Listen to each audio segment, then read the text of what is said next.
बोकारो विधायक बिरची नारायण ने सेक्टर 1 भाजपा कार्यालय में संवाददाता सम्मेलन में कहा, ये बैंक खाते फ्रीज नहीं किए गए हैं, ये चालू हैं।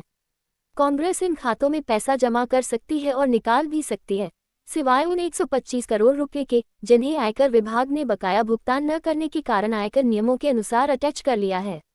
मीडिया रिपोर्टों का हवाला देते हुए उन्होंने कहा कि कांग्रेस के कई बैंक खातों में लगभग 1000 करोड़ रुपए हैं। अपनी पार्टी के संविधान का उल्लंघन करके कई पैन नंबरों के साथ ये खाते खोले गए हैं। भाजपा नेता ने दावा किया कि कांग्रेस के पास 500 करोड़ रुपए की अचल संपत्ति भी है।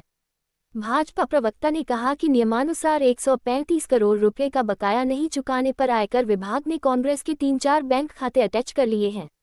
उन्होंने कांग्रेस के वरिष्ठ नेता राहुल गांधी की उस दावे के लिए कड़ी आलोचना की जिसमें उन्होंने कहा था कि खाते फ्रीज होने के बाद पार्टी के पास ट्रेन टिकट बुक करने के लिए भी धन नहीं है। भाजपा नेता ने आरोप लगाया कि एक तरफ राहुल कहते हैं कि उनके पास आने जाने के लिए पैसे नहीं है, जबकि वह आए रोज चार्टर्ड विमान से यात्रा करते नजर आते हैं। उन्होंने कांग्रेस नेता से इस मुद्दे पर राजनीतिक के बजाय तकनीकी जवाब देने की मांग की। देखिए, ये बहुत ही शर्मनाक है जो कांग्रेस पार्टी जिसने सबसे ज्यादा घोटाला इस देश में किया है, 70 सालों में 75 सालों में सबसे ज्यादा शासन कांग्रेस पार्टी ने किया है, और वो पार्टी अगर कहे कि हमें चुनाव लड़ने से रोक रही है भारतीय जनता पार्टी, हमारे खाते को फ्रीज कर दिया है, ये बहुत ही शर्मनाक है, दुखद है।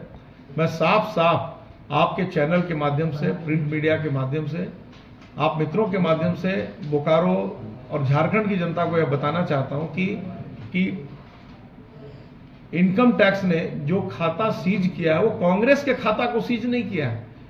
उसने जो टैक्स की चोरी की कांग्रेस पार्टी टैक्स नहीं भर रही थी, तो उसके एवज में 105 करोड़ रुपया टैक्स भरना था, उसने टैक्स नहीं भरा।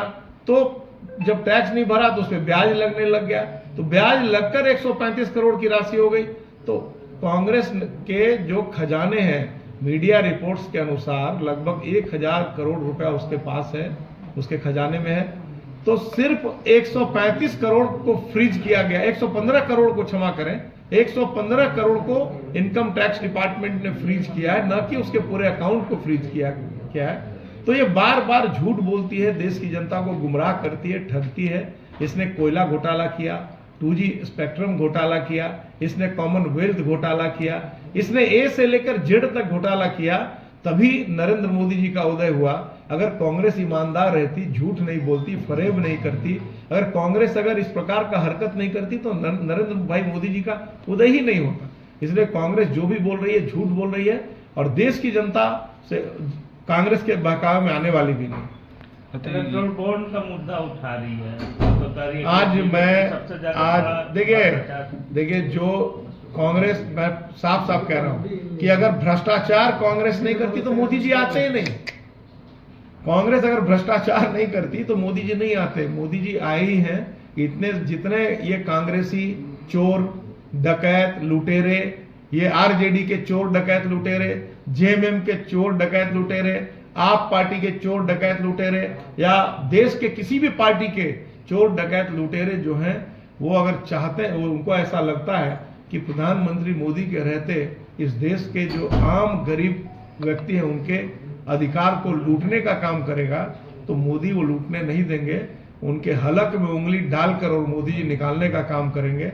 अभी तो 2 मुख्यमंत्री जेल गए हैं, पता नहीं कितने कांग्रेस के आरजेडी जेएमएम के नेता जेल जाएंगे, ये उनको पता नहीं है। आप मीडिया के मित्र गिनती करते रहिए।